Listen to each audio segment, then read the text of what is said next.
생명샘 솟아나 눈물 골짝 지나갈 때 머잖아 열매 맺히고 웃음소리 넘쳐나리라. 이곳에 생명샘, 이곳에 생명샘 솟아나 눈물 골짝 지나갈 때에 머잖아 열매 맺히고 웃음소리 넘쳐나리라. 꽃들도 구름도 바람도 넓은 바다도 찬양하라 찬양하라 예수를. 하늘을 울리며 노래해 나의 영혼아 은혜의 주 은혜의 주 은혜의 주. 이곳에 생명샘, 이곳에 생명샘 솟아나 눈물 골짝 지나갈 때에 머잖아 열매 맺히고 웃음소리 넘쳐나리라. 꽃들도 구름도 바람도 넓은 바다도 찬양하라 찬양하라 예수를. 하늘을 울리며 노래해 나의 영혼아 은혜의 주 은혜의 주 은혜의 주. 꽃들도 구름도 바람도 넓은 바다도 찬양하라 찬양하라 예수를. 하늘을 울리며 노래해 나의 영혼아 은혜의 주 은혜의 주 은혜의 주. 꽃들도 구름도 바람도 넓은 바다도 찬양하라 찬양하라 예수를. 하늘을 울리며 노래해 나의 영혼아 은혜의 주 은혜의 주. 우리 다시 한번 노래합니다.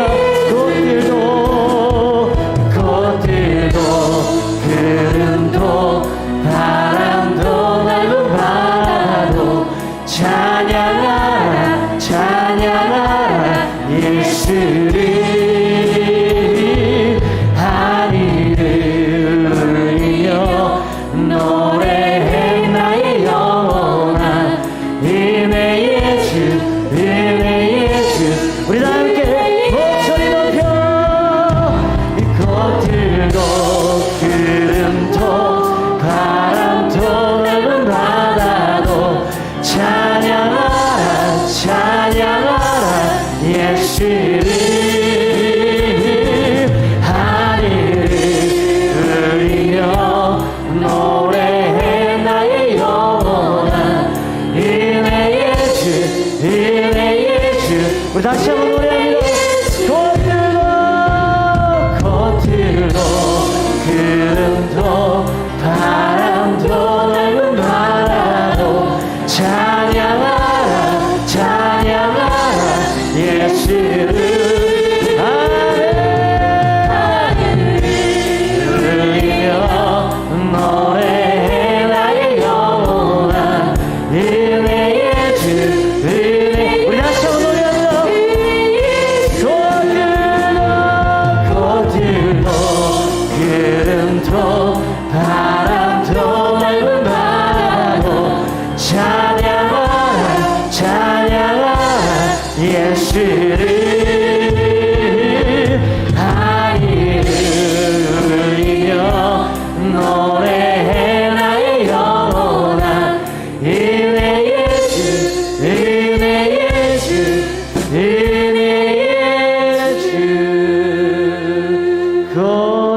구름도 바람도 넓은 바다도 찬양하라 찬양하라 예수를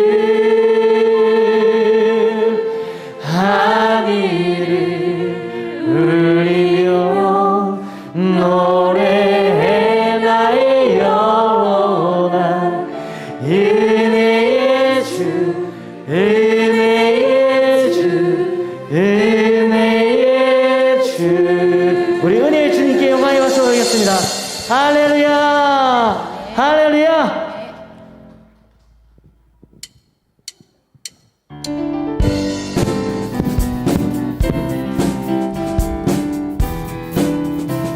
우리 박수 치면서 그 주 예수를 의지함이 심히 기쁜 일세 영생 허락받았으니 의심한 주 없도다. 예수 예수 믿는 것은 받은 증거 많도다. 예수 예수 귀한 예수 믿음 더욱 주소서. 그 주 예수 의지하니 심히 기쁜 일일세 주를 믿는 나의 맘에 그의 피에 저 아멘. 예수 예수 믿는 것은 받은 증거 많도다. 예수 예수 귀한 예수 믿음 더욱 주소서. 그 주 예수 그 주 예수 의지하여 죄악 벗어버리네. 아니 받고 영생함을 주께 모두 예수 예수 예수 믿는 것은 받은 증거 많도다. 예수 예수 귀한 예수 믿음 좋은 그 주 예수 그 주 예수 의지하여 구원함을 얻었네. 영원 무궁치 나도록 주여 함께 하소서. 예수 예수 믿는 것은 받은 증거 많도다. 예수 예수 귀한 예수 믿음 예수 예수 예수 예수 믿는 것은 받은 증거 많도다. 예수 예수 귀한 예수 믿음 더욱 죄에서 자유를 죄에서 자유를 얻게 하는 보혈의 능력 주의 보혈 시험을 이기며 승리되니 참 놀라운 능력이 주의 보혈 주의 보혈 능력이 또다. 주의 피 믿으오 주의 보혈 그 어린 양의 매우 기중한 피로다. 육체의 정욕의 힘은 보혈의 능력 주의 보혈 정결한 마음을 얻게 하니 참 놀라운 능력 주의 보혈 주의 보혈 능력이 또다. 주의 피 믿으십니까? 믿으오 주의 보혈 그 어린 양의 매우 기중한 피로다. 눈보다 더히 밝히는 것 보혈의 능력 주의 보혈 부정한 모든 것 밝히시니 참 놀라운 능력이로다. 주의 보혈 능력이 또다. 주의 피 믿으오 주의 보혈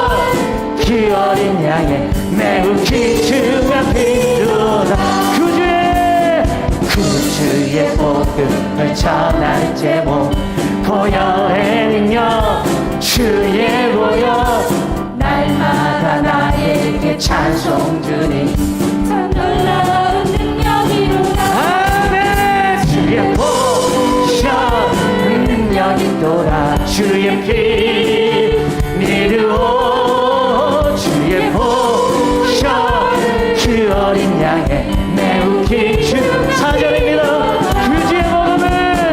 그 주의 복음을 전할 제목 보혈의 능력 주의 보혈 날마다 나에게 찬송 주님 참 놀라운 능력이로다. 주의 보혈 능력이 또다 주의 피 미루어 주의 보혈 그 어린 양의 매우 귀중한 주의 보혈 주의 보혈 능력이 또다 주의 피 미루어 주의 보혈 그 어린 양이 네 다시 한번 마지막으로 올라갑니다.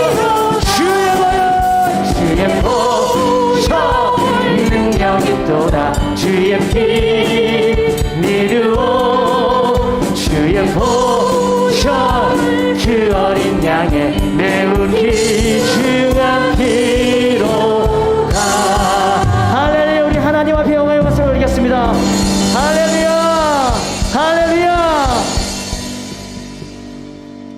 우리 찬양하실 때 고백하면서 이 찬양이 우리의 기도가 되기를 원합니다.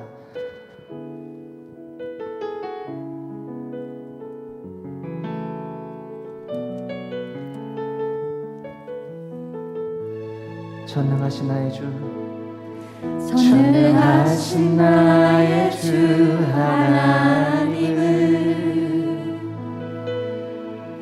능치 못하실 전혀 없네. 우리의 모든 간구도 우리의 모든 생각도 우리의 모든 꿈과 모든 소망도 신실하신 나의 주 하나님은 우리의 모든 괴로움 바꿀 수 있네. 불가능한 일 행하시고 죽은 자를 일으키시니 그를 이길 자 아무도 없네. 주의 말씀을 의지하여 깊은 곳에 금을 던져 오늘 그가 놀라운 일을 이루시니 돋보라. 주의 말씀을 의지하여 믿음으로 금을 던져 믿는 자에게 여러분 손을 들고 노래합시다.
시간 우리 기도하기를 원합니다.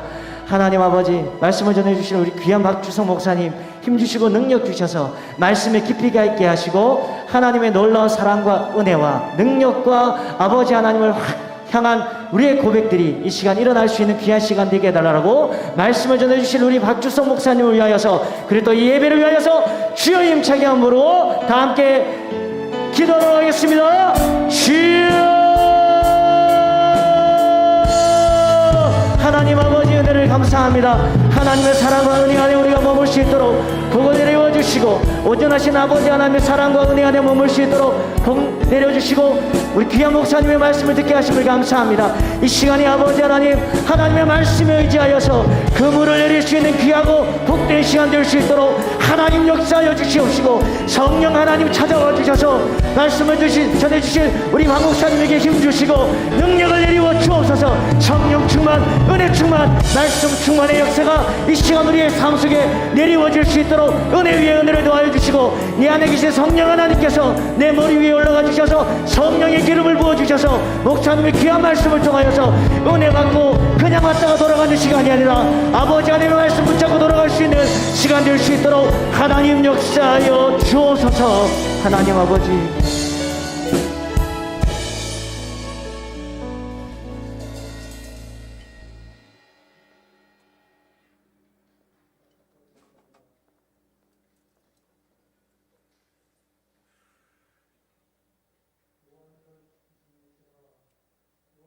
내 오른쪽에서 내 그늘이 되시나니 낮에 해가 너를 상하게 하지 아니하며 밤에 달도 너를 해하지 아니하리로다.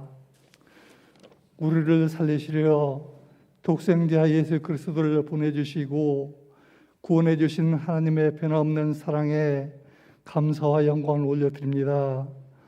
이 시간 마음을 가다듬고 주님의 십자가를 바라보니 하늘 문을 열어 우리에게 은혜를 내려 주시옵소서. 진리의 하나님, 저희들의 생활 속에 말씀을 절대적인 기준으로 살려 하기보다는 나 자신의 생각이나 관점을 더 중요시 여기며 신앙 고백을 하면서도 세상의 철학과 가치관을 이루면서 생활하였습니다. 예수님을 따른다고 하면서도 성령의 열매를 맺지 못하고 있는 저희들을 불쌍히 여겨 주시옵소서. 우리 안에 세상을 사랑하고 하나님의 뜻을 구하지 않는 부분이 있다면 이 시간 주님의 십자가 앞에 겸손히 내려놓겠사오니 용서하여 주시옵소서. 좋으신 하나님 아버지, 예수 그리스도께서 세상의 빛과 생명으로 오셨으나 아직도 죄와 어둠 속에서 살고 있는 영혼들이 있습니다. 사막음침한 골짜기를 헤매고 있는 저들을 긍휼히 여기사 빛과 생명 되신 예수님을 만날 수 있도록 구원받은 저희들을 사용하여 주시옵소서. 우리는 사랑교회가 영혼을 살리는 교회가 되게 하여 주시옵소서. 각자에게 한 영혼을 천하보다 귀하게 여기는 마음을 주셔서 복음을 증거하며 사랑을 실천함으로써 잃어버린 영혼을 구원하는 소명을 잃지 않고 기도하며 살아가게 하옵소서. 이 나라의 민족을 사랑하시는 하나님 아버지, 이 나라에 새로운 대통령이 세워졌습니다. 리더십과 관련 조직이 잘 구성되어 국민을 평안하게 하고 하나님을 두려워하며 탐욕으로 부패하지 않게 하옵시고, 우리들의 막힌 마음의 벽을 허물어 주셔서 빈부의 격차가 해소되고 계층과 세대 간의 갈등을 넘어 서로 섬겨주고 축복하는 성숙한 사회가 되게 하여 주시옵소서. 이 시간 주님의 말씀을 잘하실 박주성 목사님에게 성령의 기름을 부어주셔서 듣는 저희들에게 큰 은혜가 되게 하여 주시옵소서. 이 시간 주님께 드려진 예배가 오직 주님께만 영광 돌리는 예배가 되게 하여 주시옵소서. 이 모든 말씀 우리를 죄에서 구원하신 예수 그리스도 이름으로 간절히 기도드립니다. 아멘.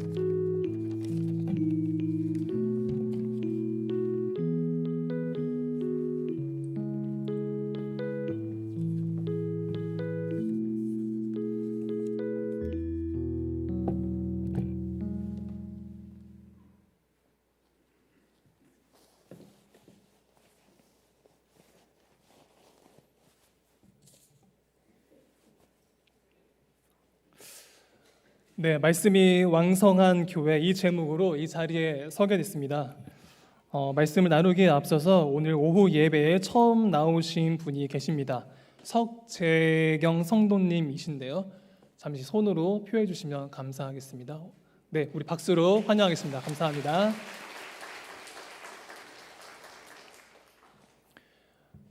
네, 말씀을 나누기에 앞서서 오늘 몇 가지 준비물이 있는데요. 우선 책받침이 있어야 하고요. 다음으로는 말씀이 왕성한 교회 이 교재가 필요하고요. 또 마지막으로 이 볼펜이 필요합니다. 이 볼펜 같은 경우에는 저희 교회 전도부에서 이 시간을 위해서 이 볼펜을 마련해 주셨습니다. 전도부에서 많이 애쓰고 있는데요. 기억해 주시고 또 많이 격려해 주시면 감사하겠습니다. 앞으로 이 교재를 가지고 계속 우리가 교재 내용을 나누게 됩니다. 분실하지 않기 위해서 책 가장 앞페이지에 우리 성도 여러분들의 성함을 이 볼펜을 이용해서 지금 기록을 해주시면 감사하겠습니다. 또 아울러서 오늘 나누어 드린 이 볼펜도 이 오후 예배 시간에 계속 사정할 예정이오니 이 볼펜도 분실하지 마시고 또 챙겨주시면 감사하겠습니다. 또 한 가지만 더 말씀을 드리고자 하는데요.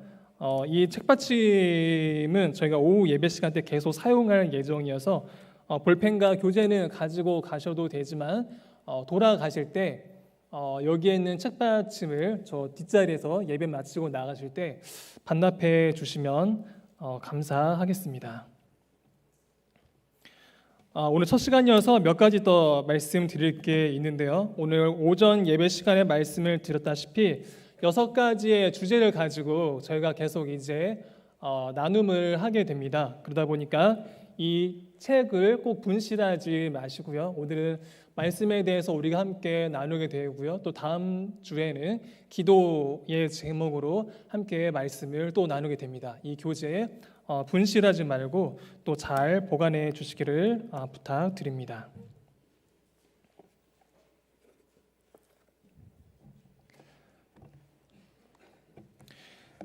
저희 교회 주보 가장 앞페이지를 보시면 있으신 분은 한번 봐주시면 좋을 것 같은데요.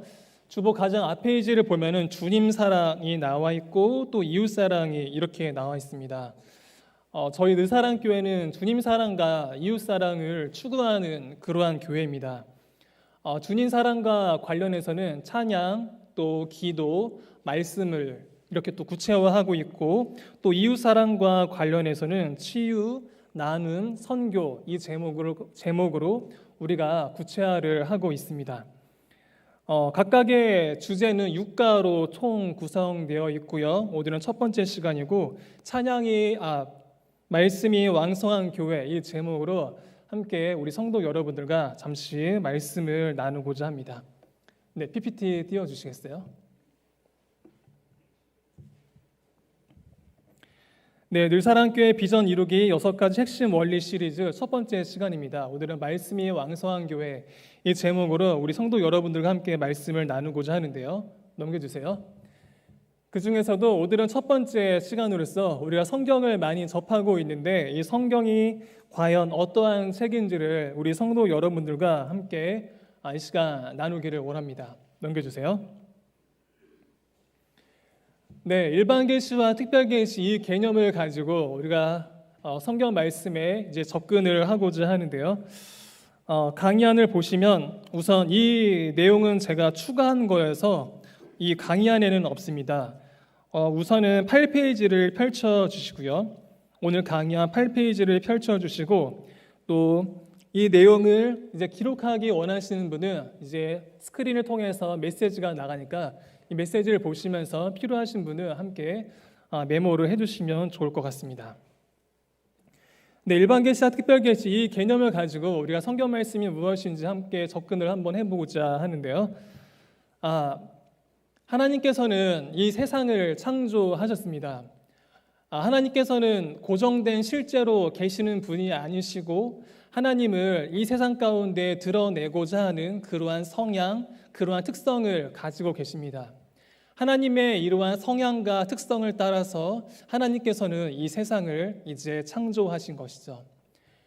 이 세상을 창조하신 분이 하나님이다 보니까 우리는 이 세상을 통해서 하나님의 흔적을 발견할 수가 있습니다. 가장 대표적인 예로는 우리의 양심을 이제 들 수가 있습니다. 우리의 양심을 두고서 16세기 종교개혁자 존 칼빈은 이러한 말을 남겼습니다. 모든 사람은 다 양심을 가지고 있다. 그리고 이 양심을 통해서 옳고 그름을 판단할 수가 있고 또 이 양심을 가지고서 우리는 신에게 하나님에게 접근을 할 수가 있다라는 굉장히 중요한 말을 남겼습니다. 우리가 종교 여하를 떠나서 모든 사람은 이렇게 양심을 가지고 있고 이 양심은 하나님께서 우리에게 남기신 그러한 흔적이라고 할 수가 있습니다. 하나님께서는 이 세상을 창조하셨는데 이러한 흔적을 우리에게 남기셨으니 이러한 흔적을 가지고 우리는 하나님께 접근할 수가 있고 정말로 이 세상 가운데는 신이 계시는구나 라는 사실을 우리는 이제 확인을 할 수가 있는 것입니다. 그런데 이러한 사실을 이제 일반 계시라고 하는데 이 일반 계시만을 가지고는 우리가 하나님을 정확히 파악할 수가 없고 또 특별히 우리의 구원과 관련해서 우리가 어떠한 방법으로 구원을 받을 수 있는지 우리는 그 사실을 파악할 수가 없습니다. 넘겨주세요. 그래서 지금 붉은색 글씨로 나와 있듯이 일반 계시는 우리에게 구원에 필요한 지식을 주기에는 이제 불충분한 것입니다. 왜냐하면은 양심을 가지고 이거는 하면 안 되겠구나라는 사실을 판단을 할 수는 있지만 이 양심을 가지고서 우리의 구원자 되시는 예수 그리스도에게 다가갈 수가 없고 예수 그리스도에 대한 지식을 우리가 가질 수가 없는 것입니다. 넘겨주세요. 그래서 하나님께서는 우리에게 성경을 주셨습니다. 우리는 이 성경을 통해서 예수 그리스도를 분명히 알 수가 있고 이 세상을 창조하신 하나님을 우리가 알아갈 수가 있는 것이죠. 그래서 이 성경을 우리는 신학적인 용어로 특별 계시라고 부르는데 이 특별 계시인 이 성경 말씀을 통해서 우리는 예수 그리스도를 알아갈 수가 있고 또 이 예수 그리스도를 통해서 구원의 길에 우리가 접근을 할 수가 있는 것입니다. 이것이 바로 하나님께서 우리에게 성경 말씀을 주신 이유입니다. 우리가 어떻게 구원을 얻을 수 있는지 어디에 진리의 길이 있는지 우리에게 가르쳐 주기 위해서 하나님께서 이 성경 말씀을 우리에게 주신 것입니다. 넘겨주세요. 이제부터 나오는 내용은 이제 강의 안에 있는 내용이니까 강의 안을 확인하면서 내용을 살펴주시면 되겠습니다. 8페이지 내용이고요. 우선은 성경에 대해서 우리가 간략하게 한번 알아보고자 합니다. 지금 스크린에 디모데후서 3장 16절 말씀이 나와 있는데 이 말씀을 우리 한 목소리로 한번 읽어보도록 하겠습니다. 시작. 모든 성경은 하나님의 감동으로 된 것으로 교훈과 책망과 바르게 함과 의로 교육하기에 유익하니. 우리가 가지고 있는 이 성경관에 대해서 굉장히 중요한 말씀입니다. 뭐라고 이야기를 하고 있냐면 66권 성경 중에 일부만 또는 몇 권만이 성경 말씀이 아니라는 것이죠. 창세기부터 이르러서 요한계시록에 이르기까지 이 모든 66권의 말씀이 바로 하나님의 말씀이다라고 우리에게 전해주고 있는 것입니다. 19세기에 굉장히 유명한 신학자 칼 바르트가 있었습니다. 그는 19세기에 접어들면서 인간의 정신사에 큰 전환이 생겼는데 그것은 인간의 이성이 모든 것을 판단할 수 있다라는 그러한 큰 정신사의 변화였습니다. 그러다 보니까 이 성경 말씀조차도 우리 인간의 이성으로 판단을 내릴 수가 있다라고 칼 바르트는 이제 생각을 했던 것이었습니다. 칼 바르트의 이러한 생각과 사상은 그 당시의 사람들에게 많은 큰 영향을 끼쳤고 또 칼 바르트는 이렇게 굉장히 중요한 말을 남겼습니다. 그게 뭐였냐면 모든 성경이 하나님의 말씀이 아니다. 우리가 성경 말씀을 읽을 때 이거는 내 이성에 비추어 볼 때 이거는 아니야 라고 하는 것은 성경 말씀이 될 수가 없고 내가 성경 말씀을 읽을 때 그 성경 말씀이 나에게 어떠한 신앙적인 감정으로 다가오고 내가 믿음으로 반응할 수 있는 그 부분만이 바로 성경 말씀이다 라는 칼 바르트의 굉장히 중요한 말을 남겼던 것입니다. 19세기의 독일 신학자 칼 바르트의 이 발언은 굉장히 큰 영향을 끼쳤고 이로 인해서 성경의 권위는 큰 무너지게 됐습니다. 성경은 곧 하나님의 말씀이 아니고 인간의 글이라는 이러한 사상을 이제 가지게 됐던 것입니다. 이러한 시대를 살아가고 있는 우리를 향해서 디모데후서 3장 16절 말씀은 우리에게 너무나도 중요한 사실을 전해주고 있습니다. 그것은 뭐냐면 창세기부터 이르러서 요한계시록 이르기까지 그 모든 66권의 말씀은 인간의 글이 아니고 바로 하나님의 말씀 성경이라는 것입니다. 우리가 믿음으로 꼭 고백할 수 있기를 원합니다. 창세기 1장 1절부터 이르러서 요한계시록 22장에 이르기까지 이 모든 내용은 인간의 글이 아니고 하나님의 말씀 성경입니다. 이 사실을 꼭 붙드시는 우리 늘사랑교회 모든 성도 여러분들이 되시기를 바랍니다. 네, 넘겨주시고요. 창세기부터 요한계시록까지 모든 말씀이 곧 하나님의 말씀이다 라고 디모데후서 말씀이 우리에게 설명해 주고 있는 것이죠. 네, 또 넘겨주세요. 네, 다음은 베드로후서 1장 20절, 21절 말씀을 통해서 우리가 성경에 대해서 다시 한번 더 파악을 할 수가 있는데요. 우리 같이 한번 읽어보겠습니다. 시작. 먼저 알 것은 성경의 모든 예언은 사사로이 풀 것이 아니니 예언은 언제든지 사람의 뜻으로 낸 것이 아니오 오직 성령의 감동하심을 받은 사람들이 하나님께 받아 말한 것임이라. 네, 우리가 성경에 대해서 알아야 할 굉장히 중요한 내용을 베드로 사도께서 우리에게 남겨주셨습니다. 성경을 기록한 사람은 하나님이 아니죠. 인간이죠. 인간이 펜을 들어서 이제 성경 말씀을 남겼던 것이죠. 그런데 여기서 굉장히 중요한 사실이 있는데 인간이 성경을 기록할 때 그의 이성, 그의 경험, 그의 지성을 활용해서 이 말씀을 분명히 써 내려가기는 했지만 그가 그 말씀을 기록할 때 그를 붙들어주는 이가 있었으니 그분은 바로 성령님이라는 것입니다. 그러니까 인간이 글을 쓰기는 했지만은 그 모든 글을, 그 모든 말씀을 주관한 분이 있으니 그 분은 바로 성령님이라는 것입니다. 성경 말씀을 기록할 때 성령께서 붙들어 주셨다. 이 사실이 우리에게 시사하는 굉장히 중요한 내용이 있습니다. 성경을 인간이 기록하기는 했지만 성령께서 붙들어 주셨으니 이 성경 내용은 오류가 없고 정확하고 또 무호하고 진리의 말씀이라는 것입니다. 우리나라에 굉장히 유명한 신학자가 있는데 그 분이 이제 스코틀랜드 그 에딘버러에 가서 어떤 이제 논문 한 편을 이제 쓰게 됐습니다.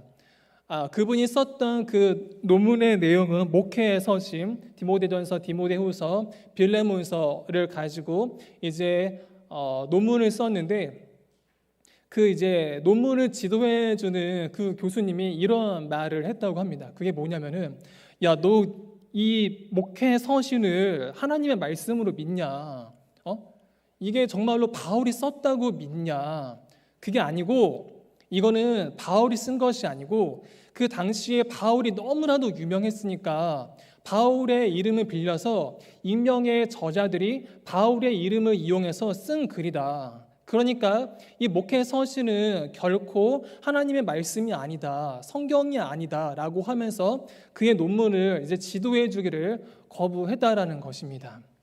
우리가 이제 교회 안에 있어서 이러한 사실들이 굉장히 생소한데 우리나라 같은 경우에도 그렇고 또 해외에서 성경을 연구하는 사람들도 그렇고 이 성경 말씀을 정말로 하나님의 말씀으로 믿고 고백하는 그러한 사람들은 굉장히 드뭅니다. 그런데 베드로후서 말씀은 우리에게 분명히 이야기를 해주고 있습니다. 그게 뭐냐 하면 오직 성령의 감동하심을 받은 사람들이 하나님께 받아서 말씀을 기록한 것이 바로 성경 말씀이라는 것입니다.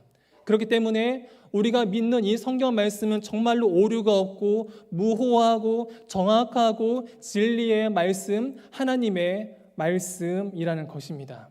이 시간이 설교 시간은 아니지만 우리가 이 사실을 정말로 믿음으로 고백할 수 있기를 원합니다. 베드로서 이 말씀의 근거에서 성경 말씀은 인간의 글이 아니라 정확무오한 하나님의 진리의 말씀이라는 것을 꼭 붙들 수 있는 우리 모든 늘사랑교회 성도 여러분들이 되시기를 바랍니다. 넘겨주세요. 네, 인간이 기록하기는 했지만 성경의 저자는 성령이고요. 또 다시 넘겨주세요. 그러므로 성경은 정확무오한 하나님의 말씀이라고 할 수가 있습니다. 네, 다음 교재 강연 9페이지를 한번 봐주시기 바랍니다. PPT 넘겨주시고요. 자, 성경은 우리에게 구원의 길을 제시해 주기 위해서 존재한다라고 했습니다. 이 사실을 성경이 자체적으로 우리에게 증거해 주고 있는데요. 앞에 나와 있는 말씀을 우리 같이 한번 읽어보도록 하겠습니다. 시작. 너희가 성경에서 영생을 얻는 줄 생각하고 성경을 연구하거니와 이 성경이 곧 내게 대하여 증언하는 것이니라. 네, 성경은 우리에게 영생을 주기 위해서 성경이 존재한다라고 우리에게 이야기를 해주고 있고요. 또 다음 페이지 넘겨주세요. 한번 읽어볼까요? 시작. 또 어려서부터 성경을 알았나니 성경은 능히 너로 하여금 그리스도 예수 안에 있는 믿음으로 말미암아 구원에 이르는 지혜가 있게 하느니라. 네, 디모데후서 말씀이 우리에게 증거를 해주고 있듯이 이 성경 말씀이 우리에게 존재하는 이유는 그리스도 안에 있는 믿음을 우리에게 제시해주고 또 우리로 하여금 구원에 이르도록 하기 위해서 이 성경 말씀은 이제 존재하고 있습니다. 다시 또 넘겨주세요. 네, 다음 페이지 한번 읽어볼까요? 시작. 성경이 존재하는 이유는 사람들로 하여금 그리스도 안에 있는 하나님의 용서하심을 받아들이게 함으로써 영원한 생명을 소유하게 하기 위함. 네, 더 설명해 드리지 않아도 될 것 같습니다. 이 성경 말씀을 통해서 우리를 향한 하나님의 사랑을 발견하고 이 세상을 사랑하셔서 그리스도를 보내주신 이러한 하나님의 사랑을 우리가 알도록 하기 위해서 이 성경 말씀을 하나님께서 우리에게 주셨습니다. 네, 다음으로는 우리가 성경이 어떠한 책인지 이제 파악을 한번 해봤으니까 모든 책이 스토리를 가지고 있는데 과연 이 성경 말씀은 어떠한 줄거리, 어떠한 스토리를 가지고 있는지 한번 파악해 보도록 하겠습니다. 네, 성경의 기본 줄거리를 한번 보시면요, 우리는 창세기 1장, 2장 말씀을 통해서 하나님께서 이 세상을 창조하셨다라는 사실을 우리는 분명히 알 수가 있습니다. 일반적으로 이 세상이 존재하게 된 것은 하나님의 창조가 아니라고들 주장을 하죠. 일반적으로 받아들이고 있는 사실은 먼지보다도 작은 어떠한 입자가 있었는데 이 작은 입자가 알 수 없는 그 원인에 의해서 폭발을 하게 돼서 이게 엄청나게 이제 팽창을 하게 됐고, 그래서 이렇게 팽창하게 된 이 이론을 빅뱅 이론이라고 하는데, 이 빅뱅 이론에 의해서 우주가 만들어졌고 또 지구가 만들어졌고 또 우주에 있는 빛이 우리가 살아가고 있는 이 세상 가운데, 지구 가운데 오는데 걸리는 시간이 있는데 그 시간을 이제 계산을 해보면은 제가 지금 정확히 숫자가 기억이 안 나는데 약 16억 년, 약 18년 정도가 걸리니 이 세상이 존재하게 된 것은 약 16억 년 전, 약 18억 년 전에 이 세상이 존재하게 됐다라고 일반 과학은 우리에게 이야기를 해주고 있습니다. 이러한 세상 속에서, 이러한 흐름 속에서, 이러한 사상 속에서 성경은 특별히 창세기 1장 1절 말씀은 우리에게 분명히 이야기를 해주고 있죠. 그것은 바로 하나님께서 태초에 이 천지를 창조하셨다라는 것입니다. 언젠가도 담임 목사님께서 설명을 하셨지만 창세기 1장 1절의 말씀, 하나님께서 이 세상을 창조하셨다라는 사실을 받아들이지 못한다면 창세기 1장 2절로 우리는 결코 넘어갈 수가 없는 것이죠. 창세기는 우리에게 너무나도 중요한 사실을 이야기해주고 있는데 그것은 바로 하나님께서 이 세상을 창조하셨다라는 것입니다. 이 세상은 빅뱅 이론에 의해서 태어난 것이 아니고 아메바가 진화해서 인간이 만들어진 것도 아니고 원숭이나 유인원이 진화해서 인간이 만들어진 것이 아니고 이 세상에 존재하는 이 모든 피조물들은 다 하나님의 작품이고 하나님께서 창조하셨다라는 사실을, 너무나도 중요한 사실을 성경 말씀이 우리에게 전해주고 있는 것입니다. 그래서 성경의 기본 줄거리 첫 번째는 하나님께서 이 세상을 창조하셨다라는 사실을 우리에게 증거해 주고 있습니다. 그런데 하나님께서 창조하신 이 세상에 너무나도 큰 변화가 생기게 됐죠. 하나님께서 아담과 하와를 창조하셨는데 하나님께서 먹지 말라고 한 그 선악과를 먹게 됨으로써 하나님께서 선하게 창조하신 이 세상 가운데 죄가 들어오게 됐고, 하나님께서 우리 인간을 창조하실 때는 죽지 않고 불멸의 존재로 창조하셨는데 이 죄로 인해서 모든 사람들이 죽게 됐고, 이로 인해서 모든 사람들은 다 죄인이 됐다라는 너무나도 중요한 사실을 창세기 3장 말씀을 통해서 우리에게 이야기를 해주고 있는 것입니다. 그러니까 성경의 기본적인 줄거리는 하나님이 세상을 창조하셨는데, 선하게 창조하셨는데 아담과 하와의 부패로 인해서 이 세상이 망가지게 됐다, 죄가 들어오게 됐다라는 사실을 기본적으로 우리에게 스토리를 전해주고 있습니다. 넘겨주시고요.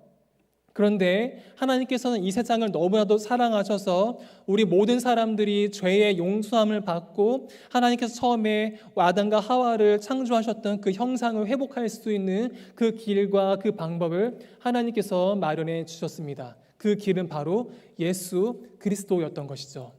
예수 그리스도께서 모든 죄를 짊어지시고 이 세상에서 죽게 되셨는데, 이 사실을 믿는 사람에게는 죄를 용서해 주시고 그를 하나님의 자녀로 삼아 주신다라는 중요한 세 번째 스토리를 성경이 우리에게 전해주고 있는 것입니다. 그리고 마지막으로는 이렇게 그리스도를 믿는 사람은 죄 사함을 받게 되고 영원한 기쁨과 영원한 생명을 누리게 되지만, 너무나도 또 중요한 사실, 예수님을 믿지 않는 사람은 영원한 형벌과 영원한 심판 속에서 영원한 고통을 받게 된다라는 마지막 스토리를 성경 말씀이 담고 있는 것입니다. 네, 이렇게 해서 성경의 기본적인 줄거리를 우리가 한번 확인을 해봤고요. 이어서 강의 한 10페이지를 펼쳐주시고요. 성경 역할을 우리가 한번 살펴보도록 하겠습니다. 네, 성경은 우리에게 구원의 길을 제시해주고 있기는 하지만은 이 외에도 여러 가지 다른 역할을 하고 있습니다. PPT 넘겨주세요. 첫 번째는 죄에 대한 깨달음입니다. 스크린에 나와 있듯이 우리는 하나님 앞에서 너무나도 부족한 존재이고 우리는 하나님 앞에서 죄인이다 라는 사실을 성경 말씀이 우리에게 이야기를 해주고 있는 것입니다. 다음으로는 넘겨주세요. 이제 죄에 대한 문제 해결됐으니 우리가 예수님을 닮아갈 수 있는 그 길을 제시해주고 있는데, 이것을 교화와 교훈이라고 표현을 할 수가 있는데, 하나님께서 우리 사람들에게 어떠한 것을 기대하고 계시는지 이렇게 교화와 교훈의 역할을 성경 말씀이 해주고 있습니다. 다음으로는 영적인 열매인데요. 갈라디아서에서 성령의 9가지 열매를 우리에게 이야기를 해주고 있듯이 사랑, 희락, 화평, 온유, 자비, 양성, 충성, 절제, 이런 것들을 우리에게 이야기를 해주고 있듯이 우리가 영적인 열매를 맺을 수 있도록 도와주기 위해서 성경은 존재하고 있고요. 또 성경 말씀은 우리에게 소망을 주죠. 그래서 이 말씀의 근거에서 어떤 어려움이 생기거나 고난이 찾아온다고 하더라도 이 말씀을 붙듦으로 인해서 우리가 시험을 이겨낼 수 있도록, 우리로 하여금 이 어려움을 인내할 수 있도록 도와주기 위해서 성경 말씀이 존재하고요. 다음으로는 즐거움과 기쁨을 주기 위해서 성경 말씀이 우리에게 존재합니다. 하나님을 아는 지식을 우리에게 주셨고 이 성경 말씀을 통해서 하나님과 교제를 나누며 기쁨과 즐거움을 누릴 수 있도록 하기 위해서 성경 말씀이 존재하고요. 마지막으로 우리에게 판단 기준을 제시해주기 위해서 제시해주는 그러한 역할을 성경 말씀이 하고 있습니다. 성경 말씀의 근거에서 우리가 어떻게 생각을 해야 하고 우리가 어떻게 판단을 내려야 하는지, 이러한 역할을 성경 말씀이 우리에게 해주고 있는 것입니다. 네, 다음으로는 11페이지 큰 제목 5번을 한번 봐주시고요. 이번에는 성경의 연대에 대해서 한번 살펴보도록 하겠습니다. 구약 성경의 가장 처음 말씀은 우리가 이미 알고 있는 창세기, 출애굽기, 레위기, 민수기, 신명기이고, 이 5권을 기록한 사람이 모세이고 또 모세가 5권을 기록했다고 해서 이 5권의 성경 말씀을 우리가 모세의 오경이라고 이렇게 부릅니다. 모세의 오경이 언제 존재하게 됐는지 우리가 정확히 추측하는 것은 불가능하고요. 아마도 짐작하기로는 기원전 1400년 전에 이 모세 오경이 기록된 것으로 그렇게 추정을 할 수가 있습니다. 그리고 모세 오경이 가장 처음에 기록됐고 가장 마지막으로 기록된 말씀이 이제 말라기 말씀인데, 이 말라기 말씀은 기원전 430년 전에 이때쯤에 기록된 것으로 우리가 추정을 할 수가 있습니다. 네, 넘겨주세요. 네, 모세 오경이 언제 처음 기록됐고 또 말라기 말씀이 언제 기록됐는지를 우리가 계산을 해보면은 성경이 몇 년 동안 기록이 됐는지를 우리가 알 수가 있는데, 구약 성경의 경우에는 약 1000년 동안, 그리고 약 40명의 서로 다른 저자들에 의해서 이 성경 말씀, 특별히 구약 성경이 기록됐다라고 우리는 이렇게 결론을 내릴 수가 있을 것 같습니다. 구약 성경에 쓰여진 언어가 있는데 그것은 이제 히브리어이고요. 지금으로 말하자면 이스라엘어, 현대 이스라엘 그 국가의 언어를 히브리어로 이렇게 우리가 생각을 하면 되는데, 구약 성경의 경우에는 히브리어로 기록이 됐고요. 그런데 이제 드문드문하게 다니엘서 같은 경우에는 이제 드문드문하게 이제 아람어로 기록이 됐습니다. 이제 아람어는 쉽게 말하자면 히브리어의 방언으로 우리가 이렇게 이해를 하면 되는데, 예수님께서 활동하셨을 때 예수님께서는 아람어로 분명히 말씀을 하셨습니다. 그래서 우리가 공간복음 말씀을 보면 라마 사박다니와 같은 이렇게 예수님께서 아람어를 구사하셨던 것을 우리는 확인을 할 수가 있고, 구약 성경은 크게는 거의 90% 이상은 히브리어로 기록됐지만 일부분에서는 아람어로 기록됐다라고 이렇게 결론을 내릴 수가 있습니다. 네, 넘겨주시고요. PPT요. 네, 교재 12페이지를 펼쳐주시기 바랍니다. 교재 12페이지. 네, 이어서 신약 말씀을 우리가 한번 살펴보고자 하는데요. 신약 성경은 저마다 각각 연대가 다르기는 하지만 대체적으로 일반적으로 신약 성경은 주후 50년대부터 60년대 이 기간 동안에 신약 말씀이 이제 기록이 됐습니다. 신약 성경의 가장 마지막 말씀은 요한계시록인데, 이 요한계시록은 이제 학자들마다 또 복음주의라든지 개혁주의라든지 이러한 신학적인 특성에 따라서 요한계시록을 파악하는 연대가 다르기는 하지만, 우리 개혁교회 같은 경우에는 요한계시록은 주후 90년대에 기록된 것으로 이렇게 생각을 하고 있습니다. 그 이유는 주후 90년대의 로마의 황제는 도미티아누스 황제였는데, 이 도미티아누스 황제는 그 당시의 크리스찬들을 굉장히 힘들게 했습니다. 그래서 요한계시록은 이 도미티아누스 황제가 크리스찬들을 굉장히 힘들게 했던 그 시기를 배경으로 해서 기록이 됐기 때문에 요한계시록은 아마도 주후 90년대에 기록이 됐을 것이다 라고 이렇게 생각을 하고 있습니다. 구약 성경은 히브리어와 또 일부의 아람어로 기록이 됐는데, 신약 성경은 그 당시의 국제어였던 오직 헬라어로만 이제 기록이 됐습니다. 이제 헬라어는 지금으로 말하자면 그리스 나라에서 쓰고 있는 그 언어로 생각을 하시면 될 것 같고, 그 당시에도 여러 가지 언어가 존재했는데 하나님께서 이 헬라어로 신약 성경이 기록되게 한 이유는, 지금 우리가 살아가고 있는 이 시대에서 세계적인 공용어가 영어이듯이 약 2000년 전에 그 당시의 공용어는 헬라어였습니다. 그래서 이 헬라어로 성경 말씀이 기록되면 보다 많은 사람들이 성경 말씀을 읽고 또 접할 수가 있기에 하나님께서 이 헬라어 말씀을 선택을 해서 이 신약 성경이 기록되도록 그렇게 일을 하신 것 같습니다. 네, 다음 페이지 넘겨주세요. 네, PPT 다음 페이지. 네, 계속해서 교재 12페이지를 한번 봐주시고요. 구약 성경부터 신약 성경에 이르기까지 성경에는 중요한 사건들이 있는데요. 이 중요한 사건들을 한번 살펴보고, 그리고 이 사건들이 언제쯤 발생하게 됐는지 한번 살펴보고자 합니다. 첫 번째는 아담과 이브인데요. 이 사실이 가장 정확할 것 같습니다. 아담과 이브가 언제 존재하게 됐느냐? 우리는 알 수가 없다. 정확히 알 수가 없다. 라는 사실을 인지하고 있는 것이 가장 정확한 대답이 될 것 같습니다.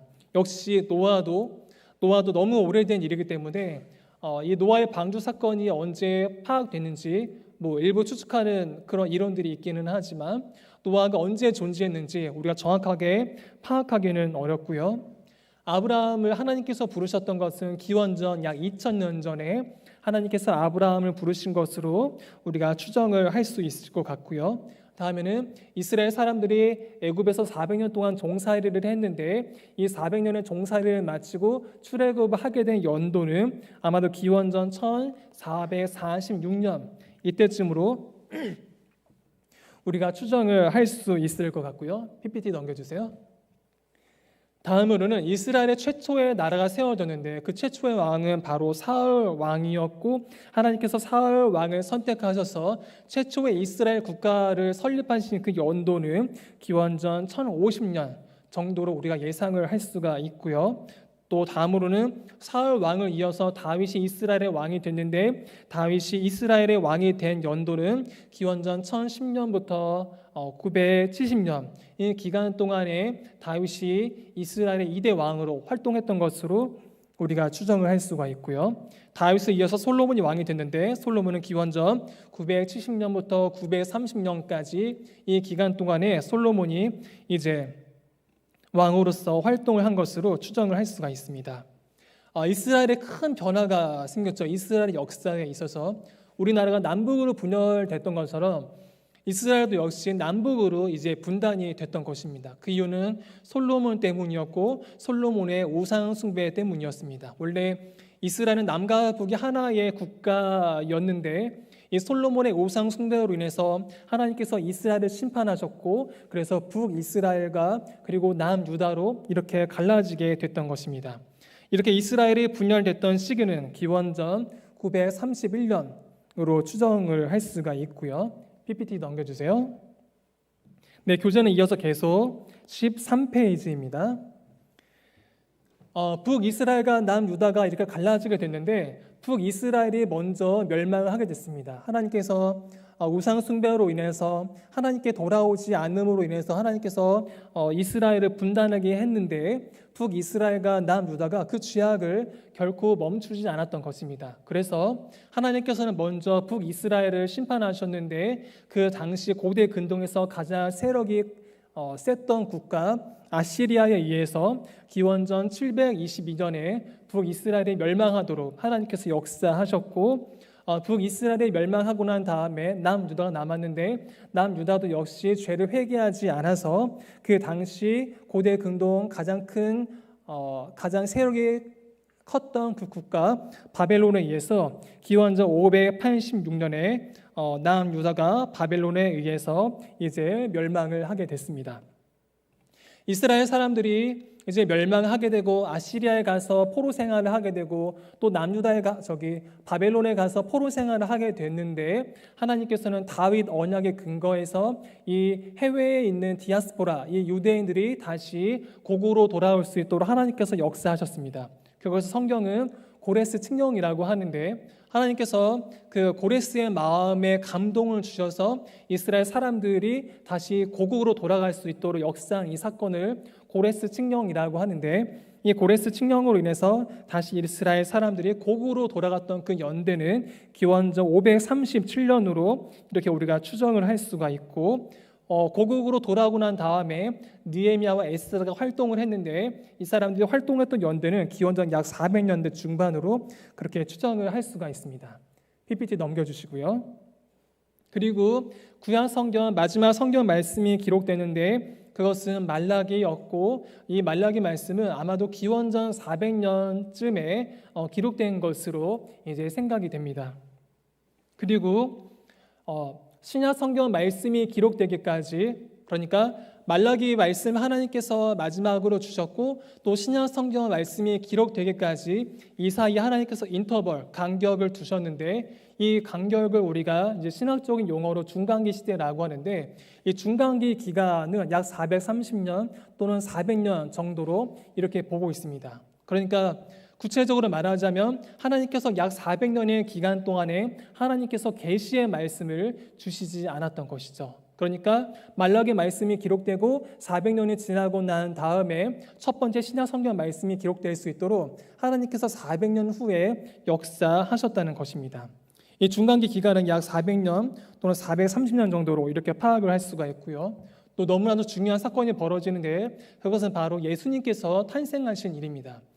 여기 PPT 자료를 보시면 또 강의한 자료를 보시면 예수님께서 기원전 7년 또는 4년 전에 출생하신 것으로 이렇게 이야기를 하고 있는데 이것은 조금 더 그 간격을 그 범위를 좁혀보자라면 아마도 예수님께서는 기원전 3년, 4년 정도에 예수님께서 탄생을 하셨을 것입니다. 그 근거는 헤롯 대왕이 당시에 이제 유아를 살해를 했고 또 그 당시 그 로마 황제가 인구 조사를 실시했는데 이때 예수님께서 탄생하셨는데 헤롯 대왕이 활동했던 연대 그리고 이 인구 조사를 실시했던 연대가 기원전 3년, 기원전 4년이기 때문에 그래서 예수님은 아마도 기원전 3년 또는 기원전 4년 전쯤에 탄생하셨을 것이다 라고 이렇게 추정을 하고 있습니다. 예수님께서는 이제 기원전 한 27년 또 30년이 됐을 때 예수님의 공생의 사역을 시작하셨고요. PPT 넘겨주세요. 그리고 기원 후 한 30년쯤 됐었을 때 아마도 예수님께서 이때 이 연도에 십자가에서 달려 죽으셨을 것으로 추정을 하고 있습니다. 그리고 예수님이 십자가를 달려 죽으시고 약 60년 후에 마지막 하나님 말씀이 기록됐는데 그것은 말씀드렸다시피 요한계시록 말씀이었고 도미티아누스 황제가 활동했던 그 연대를 배경으로 해서 요한계시록은 아마도 주후 90년에 기록이 됐을 것이다 라고 추정을 하고 있습니다. 번외로 한 가지 말씀을 드리고 싶은 것은 이 요한계시록 말씀 이외에 더 이상의 하나님의 계시, 더 이상의 하나님의 말씀은 존재하지 않는다는 것입니다. 요즘은 조금 드물어졌지만 몇 년 전만 하더라도 신사도 운동이 있었습니다. 그것은 뭐냐면 내가 하나님께 계시를 받았다. 요한계시록 말고도 내가 하나님께 말씀을 받았다라고 하면서 그쪽을 향해서 그게 너무나도 신비하니까 그쪽을 향해서 달려나갔던 크리스찬들이 굉장히 많았던 것입니다. 그런데 요한계시록 22장 말씀을 보면은 이 요한계시록 말씀이 마지막이라고 하나님께서 분명히 말씀을 하고 계십니다. 그렇기 때문에 이 66권 성경 외에는 더 이상의 성경 말씀은 존재하지 않고 앞으로도 하나님께서는 더 이상 우리에게 계시를 주실 일이 절대로 없다라는 것입니다. 이 사실을 꼭 붙들어 주시기를 부탁드립니다. 네, 이렇게 해서 바쁘게 이제 달려왔는데요. 이렇게 해서 오늘 말씀이 왕성한 교회 이 주제를 나누었는데요. 이제 계속해서 이 시간을 접하게 되면 아시게 되겠지만 매 시간이 끝난 이후에 저희가 이 말씀을 삶 속에서 적용할 수 있는 그런 주제들을 한 가지씩 이제 제시해 드릴 겁니다. 여기 강의안에도 나와 있는데요. 강의안 14페이지를 한번 봐주시면 우선 삶 속에서 실천하기 한번 봐주시기 바랍니다. 고대 시대는 인쇄술이 발달하지 않아서 성경 말씀을 기록할 때 손으로 기록을 했습니다. 이것을 이제 필사라고 하는데 그래서 이렇게 필사를 통해서 우리의 성경 말씀이 전해졌으니 우리도 이러한 믿음의 그 선배들의 발자취를 우리가 한번 쫓아가 봤으면 좋겠습니다. 그래서 제가 제시해 드린 것은 이번 주에 제시해 드리는 삶 속에서 실천하기는 우리가 성경을 한번 필사해 보자는 것입니다. 그런데 손을 쓰면은 너무 힘들죠. 또 너무 힘들기도 하고 그래서 PPT를 넘겨주시고 또 강의한 14페이지를 봐주시면은 저희 교회 홈페이지에 들어가시면은 이미 많은 분들이 하고 계시는데 저희 교회 홈페이지에 들어가면은 성경을 필사를 할 수가 있습니다. 그 방법을 간단히 말씀드리고 오늘 순서를 마치도록 하겠습니다. 첫 번째로는 늘사랑교회 홈페이지를 들어가시고요. 넘겨주세요. 그 홈페이지를 들어가고 여기 네, 글씨가 보이시나요? 우측 상단에 보면 회원가입이 있는데 이 회원가입을 꼭 해주셔야지 성경을 필사를 할 수가 있습니다. 홈페이지에 들어가시고 아직까지 이 자리에 계신 분들 중에 회원가입을 하지 않으신 분이 계시다면 회원가입을 꼭 해주시고요. 다음으로는 넘겨주세요. 회원가입을 하고 난 다음에 회원가입 바로 오른쪽에 보면 성경 필사가 나와 있습니다. 우측 상단에 작은 글씨이긴 하는데 이 성경 필사를 눌러주시고요. 넘겨주세요. 그러면 이렇게 페이지가 바뀌는데 또 위쪽 상단에 보면은 개인 성경 쓰기가 있습니다. 이 개인 성경 쓰기를 또 다시 한번 클릭해 주시면 넘겨주세요. 그러면은 성경 목록 쭉 뜨고요. 이 중에서 내가 어떤 성경 말씀을 필사할지 이제 선택을 할 수가 있습니다. 필사하고 싶은 성경 말씀을 이제 클릭을 해주시고요. 넘겨주세요. 네, 그러면 화면은 다시 한 번 더 바뀌면서 필사할 수 있도록 초록색 칸이 뜨는데 이 초록색 칸에다가 이 컴퓨터 키보드를 이용해서 우리가 성경을 필사를 할 수가 있습니다. 그래서 이번 한 주 동안에는 성경 말씀이 우리에게 인쇄술로 전해지지 않았고 성경 필사를 통해서 전해졌으니 이 사실을 기억하시고 교회 홈페이지를 통해서 성경을 한번 필사해 보시기를 이렇게 부탁을 드리겠습니다. 제가 준비한 순서는 여기까지이고요. 또 다음 주에는 기도의 제목으로 우리가 또 나눔을 하게 되는데요. 또 말씀으로 다시 또 나눔을 하게 될 때 이 교재가 꼭 필요하니까 잘 보관해 주시고요. 또 6주 후에 다시 또 뵙도록 하겠습니다. 제가 기도하고 오늘 말씀이 왕성한 교회 순서 마치도록 하겠습니다. 하나님 감사합니다. 오늘은 우리가 말씀에 대해서 함께 나누었습니다. 하나님의 말씀을 더욱더 가까이 하고 또 우리 교회의 주제처럼 말씀을 더욱더 가까이 하고 사랑함으로 말씀이 왕성한 우리 늘사랑 교회가 되게 하여 주시옵소서. 감사합니다. 예수님 이름으로 기도드립니다. 아멘. 우리 함께 찬송하시겠습니다. 찬송가 200장 함께 찬송하시겠습니다.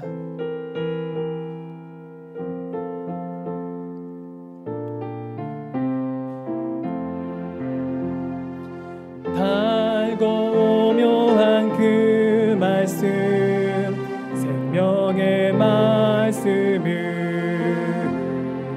귀한 그 말씀 진실로 생명의 말씀이 나의 길과 믿음 밝히 보여주니 아름답고 귀한 말씀 생명샘이로다. 아름답고 귀한 말씀 생명샘이로다. 귀한 주님의 말씀은 내 노래 되도다. 모든 사람을 살리는 생명의 말씀은 값도 없이 받아 생명길을 가니 아름답고 귀한 말씀 생명샘이로다. 아름답고 귀한 말씀 생명샘이로다. 널리 울리어 퍼지는 생명의 말씀은 마음의 용서와 평안을 골고루 주나니 다만 예수 말씀 듣고 복을 받네.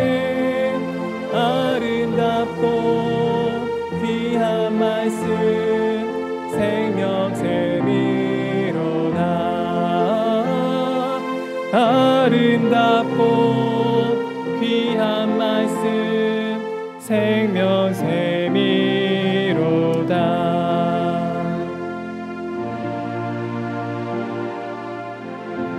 네, 담임 목사님 축도로 예배를 마치겠습니다.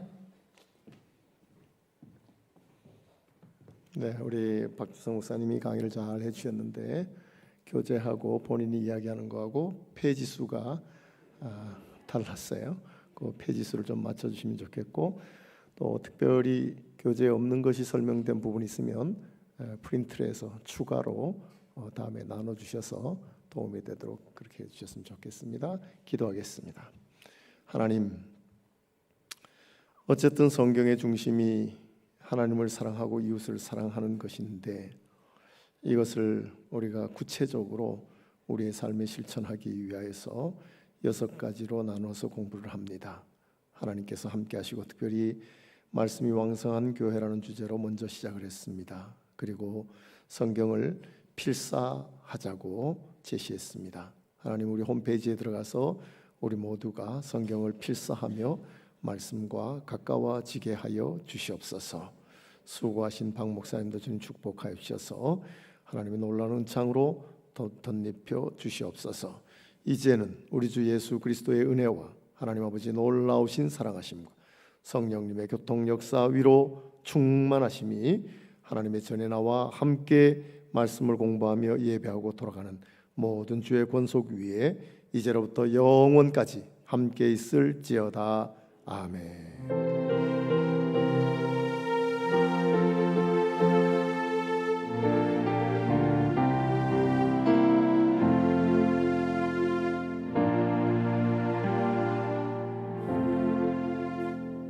네, 예배 마칩니다. 따뜻하게 인사하시고 그로 돌아가시길 바랍니다.